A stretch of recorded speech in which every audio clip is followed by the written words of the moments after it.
Michelle. I'd love to ask you something that has kind of just been rattling around in my brain ever since we started prepping for today's episode.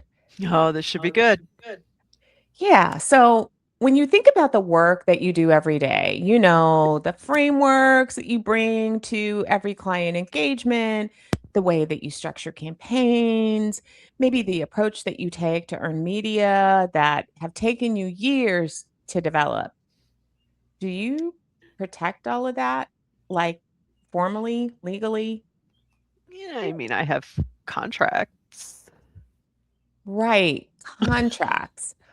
But is the methodology itself protected? The way you think, the actual process? Honestly, probably not. I really never thought about it from that point of view. Well, that's why I am so excited for our guest today. Welcome back to That Solo Life. Yeah. Hey, everyone. It's Michelle Kane here. You are listening to the That Solo Life podcast, the podcast for solo and micro agency PR and communications pros who are doing the work and building something that is actually theirs. I am here as always with my wonderful co host, Karen Swim of Solo PR Pro.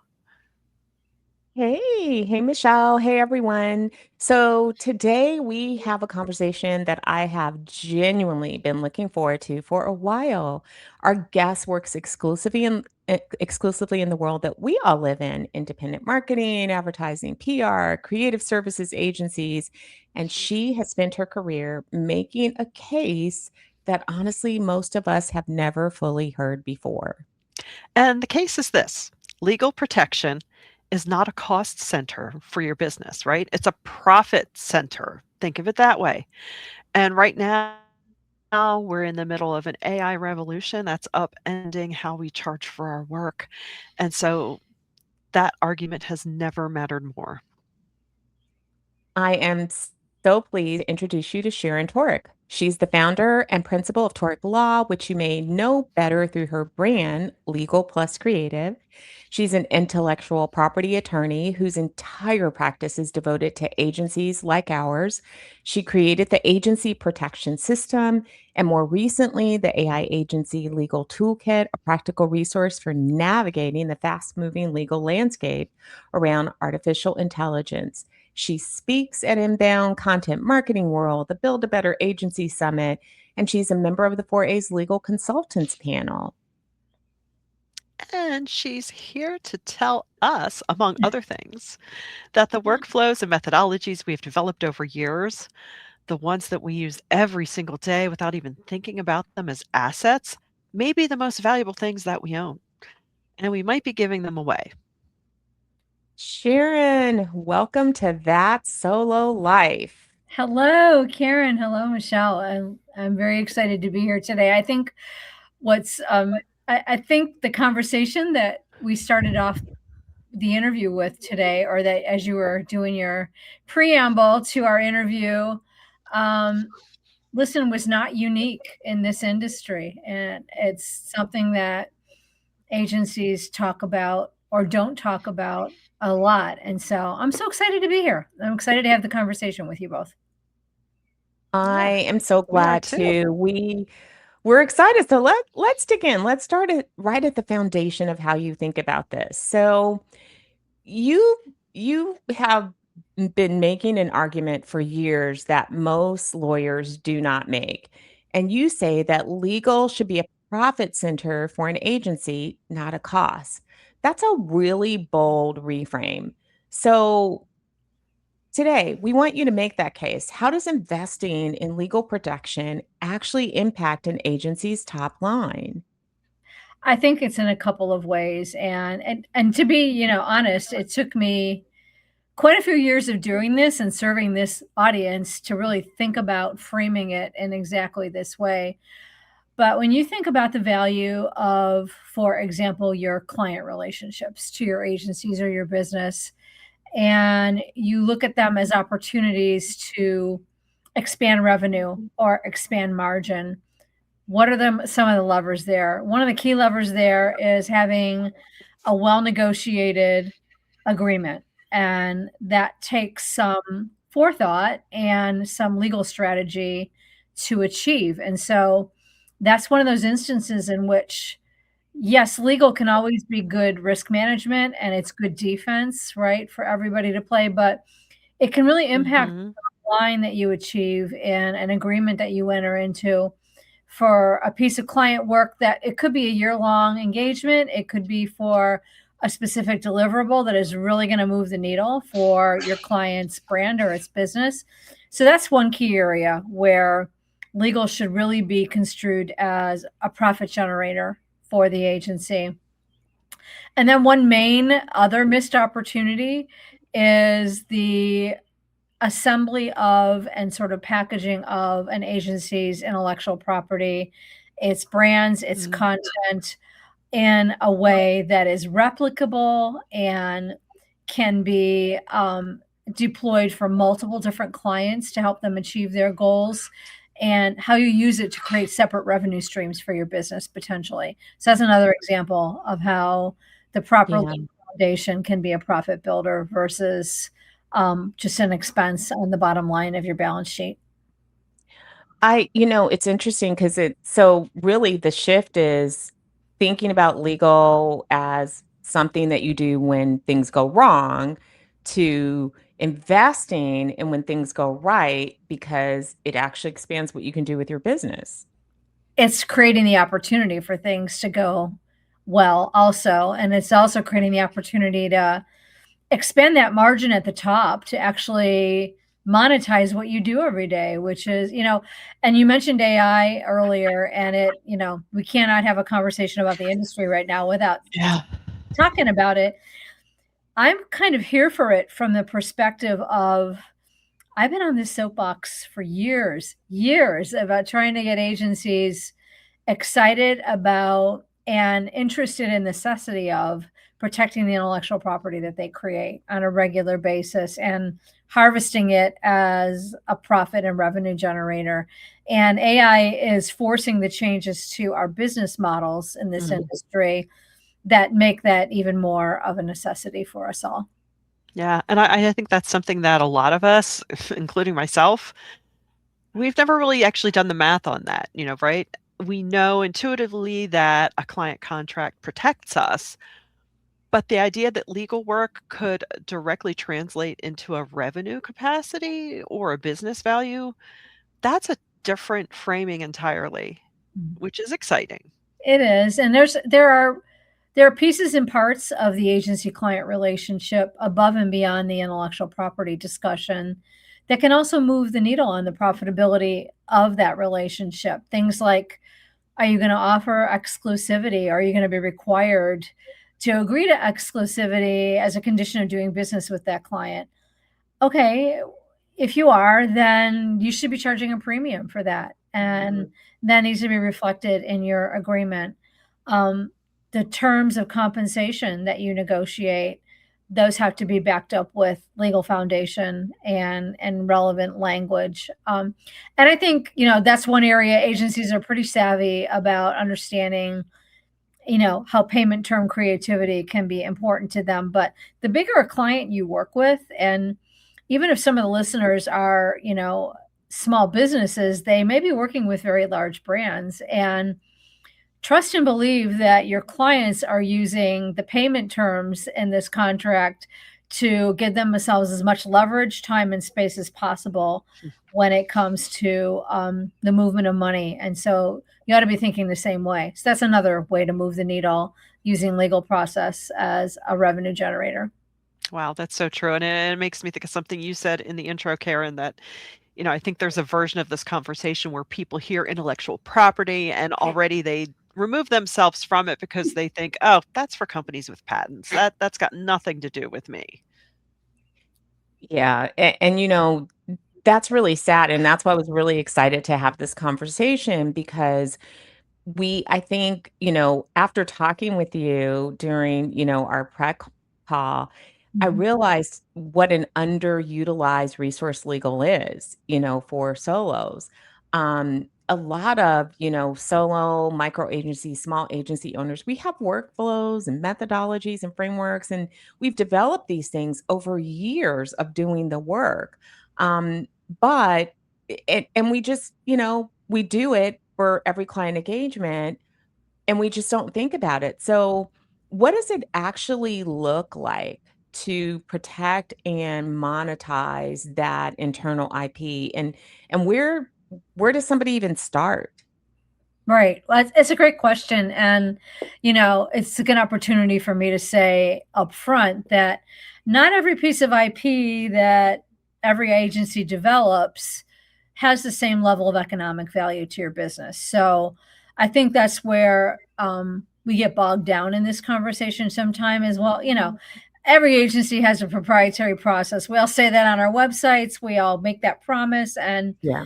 some of it is, can be leveraged for economic benefit, and some of it is just table stakes for running a marketing or communication services firm. So I'll be upfront about that, but I'll also say that agencies tend to under index on packaging and thinking systemically about the generation of their intellectual property. And at our firm, we use really kind of a triangle rubric to go through how to assess if you have intellectual property. And these are the steps you take on the journey to determining what its monetary value might or could be. And you have to play with this in the early years because, excuse me, you don't always know what the pricing differential would or could or should be, right? But so the triangle has 3 points, and one point is brand. And that is the set of names or other indicators that you use as an agency, not only to identify the brand of your agency, but all those proprietary systems, methods, and products that you might offer in the conduct of providing your services day to day.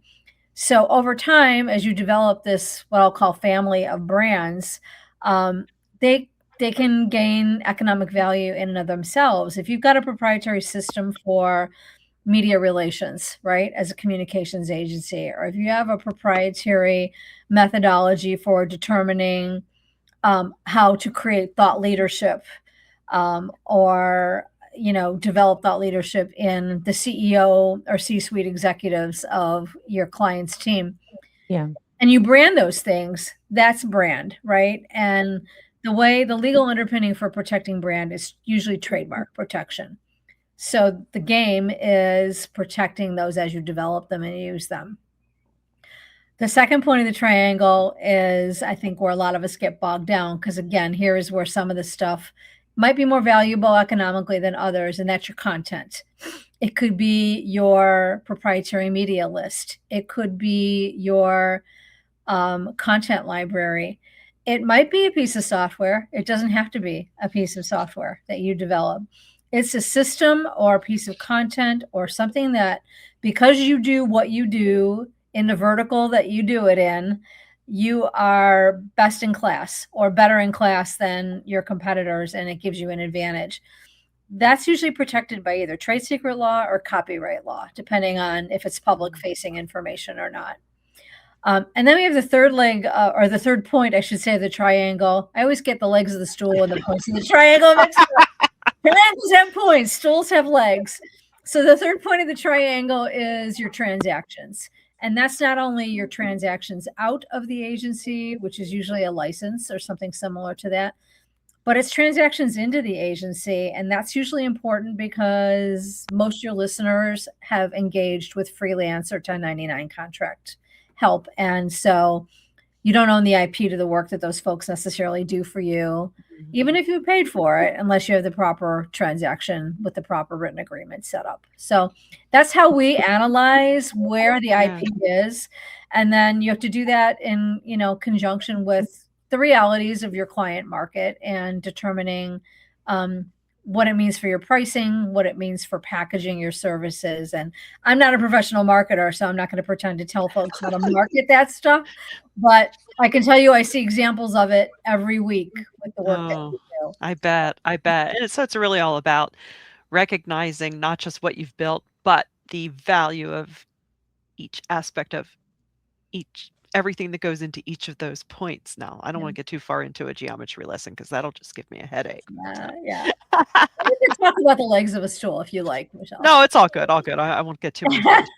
Well, and I think, a lot of this is about pattern recognition, right? And that is what a lot of intellectual property development is about, is if you become best in class at serving the types of clients that you serve, let's say a communications pro listening to this today is best in class at serving accounting, architecture, and engineer firms, right? They know how to get the word out about what those people are doing. They know how to build press relations and a thought leadership campaign, et cetera, et cetera. They've developed systems for doing that and making it easier to do and making it land more effectively. That's intellectual property. And maybe you can create a course for folks who want to do it themselves and create a separate stream of revenue. That's an example of intellectual property put, into real life for profit in a way that doesn't relate to you doing a fee for a service type of a relationship.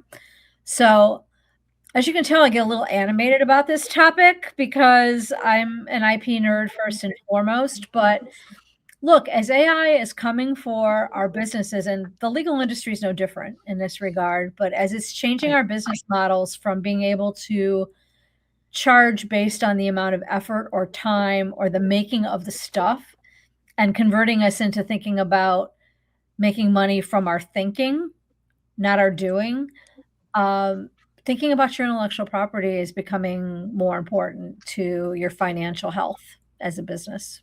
Yeah.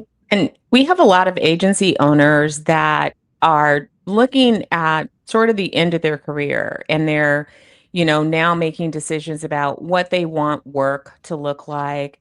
What do they want to do with their agency?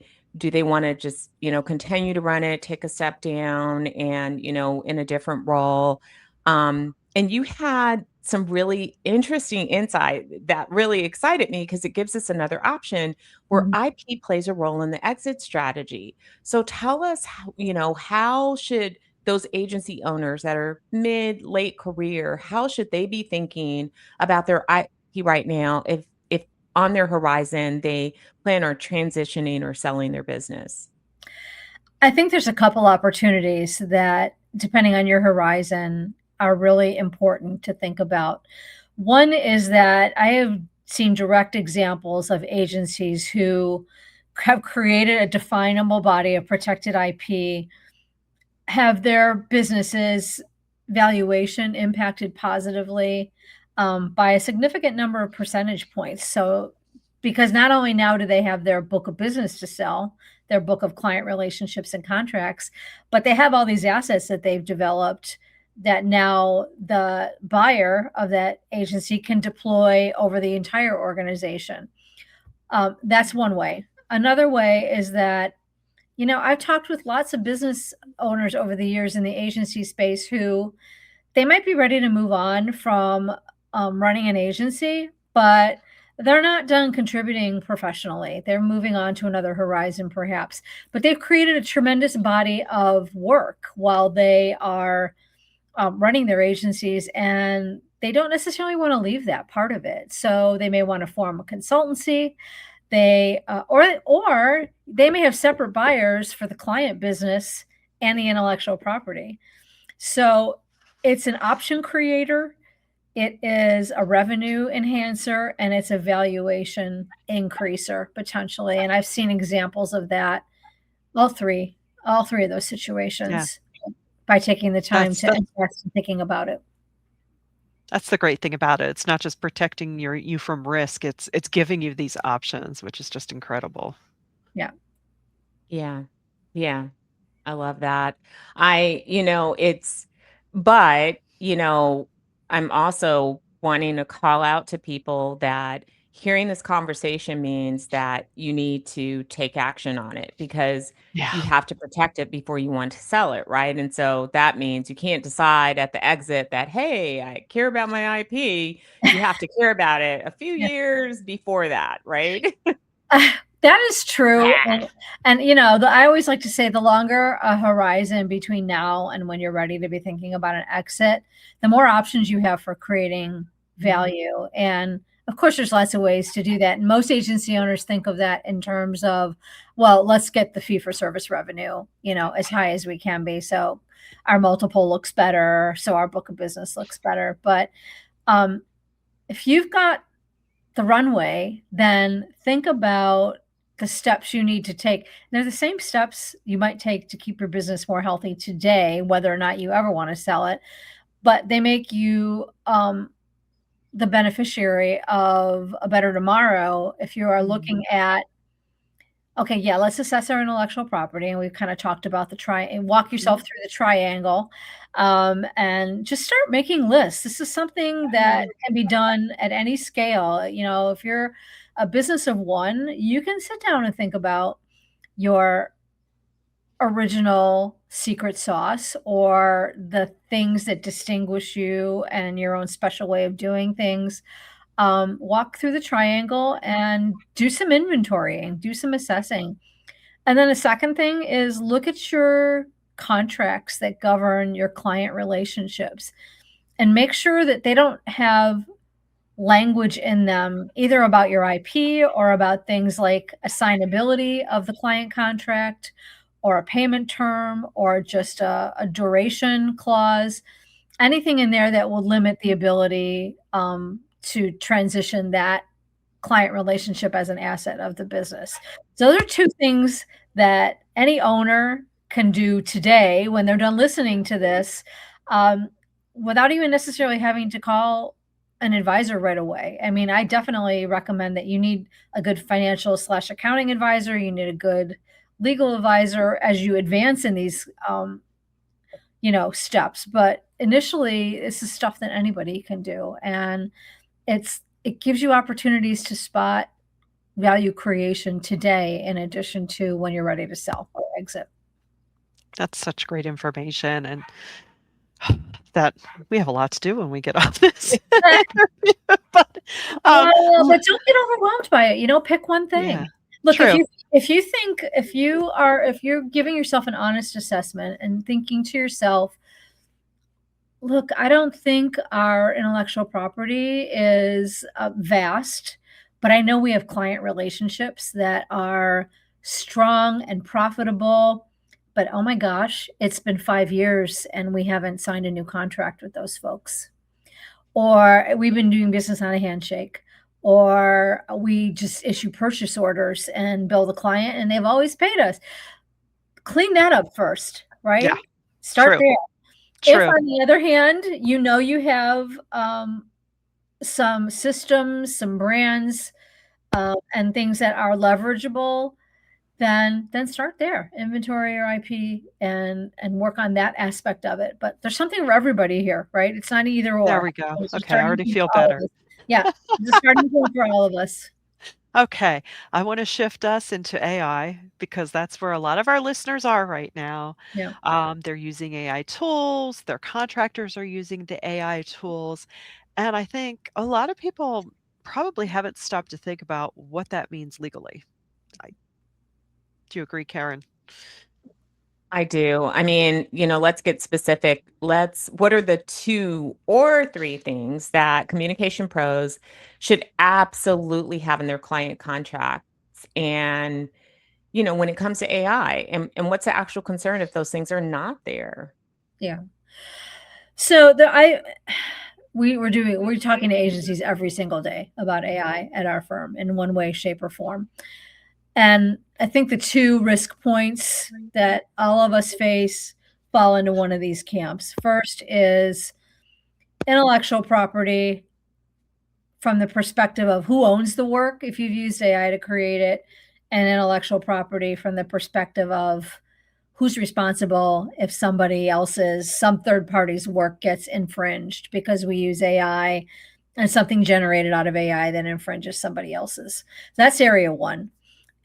Area 2 is data privacy, data confidentiality, and how easy it is to breach our promises to our clients in terms of confidentiality, and how easy it is to be not in compliance with data privacy laws because we're using AI.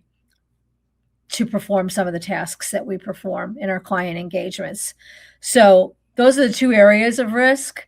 And then, to specifically answer your question, Karen, about what should be in the contract, you need language in your client engagement agreements, your independent contractor engagement agreements around intellectual property ownership, around intellectual property infringement responsibility, and these go in different sections of the contract. And then you also need to make sure that the confidentiality promises you're making to your client in your agreement address what happens when you're using AI to process some of that information. So that's a starting point. And that's a great point, especially the freelance or vendor aspect. If we're working with a fellow 1099er, if my 1099 contractor that I have working on my client's project, puts anything, that's confidential, client confidential information Yeah. into, and any of the AI channels, any of the LLMs, what does that mean legally for me, for them? Well, I mean, we're speaking theoretically here, right? Because I'm not Yes, giving any yes. legal advice, but I'm not asking for a friend. theoretically, your friend should understand that it's a waterfall. Yeah. Whatever you're passing up to your client that's been passed to you by your freelancer is going to be your responsibility. Yeah. And so not only do you need alignment in the contract language, right? Everybody needs, but there needs to be careful communications around protocols between, I mean, you need to be asking on the one hand, your clients, what are your AI policies? What platforms do you want us absolutely not to use? Yeah. What information that you're giving us do you absolutely not want us feeding into any AI platform? And then in your shoes as the agency who is engaging a contractor, you need to have conversations and reflect them in your agreements and policies around you will not use, the free basic chat GPT or Claude account that trains on every input that, you need to be having those conversations with them and getting their understanding and alignment and having them commit to that in writing to you so that, like I said, there's a waterfall between, but it's alignment and it's conversation. And then ultimately all of that reflected in contract language. No, that's smart. And honestly, that just feels intrinsically right, It is. And I think the contract development process and the process of creating, again, something that anybody listening to this could take a stab at themselves initially, but creating policies around how you use AI as a business and what you require of your contractors or your vendors. And then also not only a policy, but a question or a conversation guide about discussing this with your clients are great steps to take to be proactive about it. Not forget to mention it because it serves as sort of a checklist before you get the work started. And also remind you what language needs to be included in any agreements that the parties enter into. So true. So true. Wow. I mean,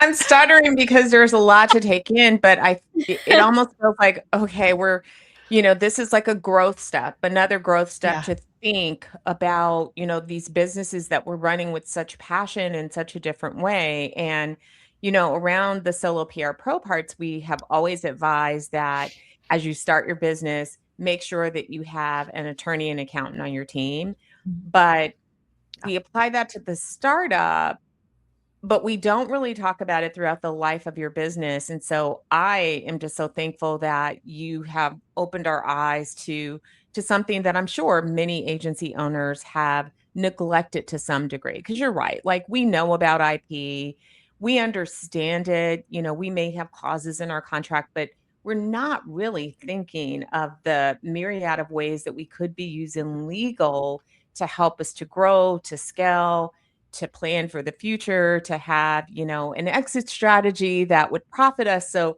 these are all really exciting things, and I know our listeners are really going to benefit from this. Well, you know, we're all So on a true. journey. We're all on a journey of entrepreneurial maturity to some degree or another. I'm certainly not immune from that myself, you know, owning a business as long as I have. And so I say focus on progress over perfection, because if you focus only on perfection, you won't get started. You won't take the small steps that you can take initially, because it feels too overwhelming. So start with one thing that you can do and actionalize, and then do another, and then do another, and then get the professional advice that you need when you're ready for it. And meanwhile, just educate yourself about the risks so that you understand, you know, how to protect your bottom line, but think a little expansively about how these things might be helpful to you increasing your top line. Because like I said, it took me a long time to get to talking about it from this angle, but my experience is that agency owners are spend more time in their brain thinking about their top line than worrying about what might happen on the bottom line. And so, if that's you, and it's not everybody, but if it's you, then think about some of these things that you could do independently, starting right away. Yeah, That's such this is practical fantastic, advice. Sharon. Yeah. Yes. I gotta say, this will probably go down as one of our favorite episodes because Oh, it's just really a way to change how we think about our business. And, I'm hoping to our listeners, this instills some excitement if that's been missing for you. But thank you for making this real and actionable instead of overwhelming. And we'll definitely have to have you back because there's so much more we could be talking about, right, Karen? Yeah, there is. There I would is. love that. That would be lovely. And yeah, I'm here for making this attainable, right? I think that um, there's something about understanding the power of protecting your innovation as a communication Yeah. services firm that is very it's very inspiring. And I think that we are in an era right now that might feel overwhelming because of the changes that AI is creating for the industry, but it's Mhm. also, I think, the beginning of enormous opportunity. And small agencies are nimble and can move quickly and can be leaders and mentors on some of this stuff. And so it's not your job to be your Yeah. clients' lawyers, but you can certainly be their teachers about a lot of this, and you can Yeah, make money doing that. I love that. I I love do that. Well, too. how This has can our been a listeners really get in touch with empowering you? conversation, right, Michelle? Yes. Yes, it has, it has. So, how can our listeners connect with you should they want to do so? First of all, thanks so much for having me for the conversation. Oh Really my enjoyed gosh, it. of course. There's a couple of ways. Our firm is on the web as legal&creative.com. I'm very active on LinkedIn, Sharon Toerek, Toerek. And take a listen to our podcast, The Innovative Agency, which is not actually a legal podcast. It's about innovation in the agency world. And we have folks on about business development, technology, creativity, all sorts of agency focused topics. And we just hit, I think, episode 355. So we've been at it a while, and we'd love to have you join us. That's awesome. That's we're getting in those numbers too. So this is Amazing. Congratulations. yeah, it's really Yeah. exciting. Yeah. Yeah, you are officially the first IP nerd that I have ever met, and I have to say I'm a fan. Back at Truth. you. Thank Well, you so thank you much. so much. Oh, thank you, Sharon. Well, thanks everyone for listening yet again. And we know you got something out of this one. You can't say you didn't. And so if you did, please do share it around and check us out at thatsololife.com where you can check out all our episodes. And also, if you want to join the savviest group of solos around, check out soloprpro.com. And until next time, thanks for listening to That Solo Life.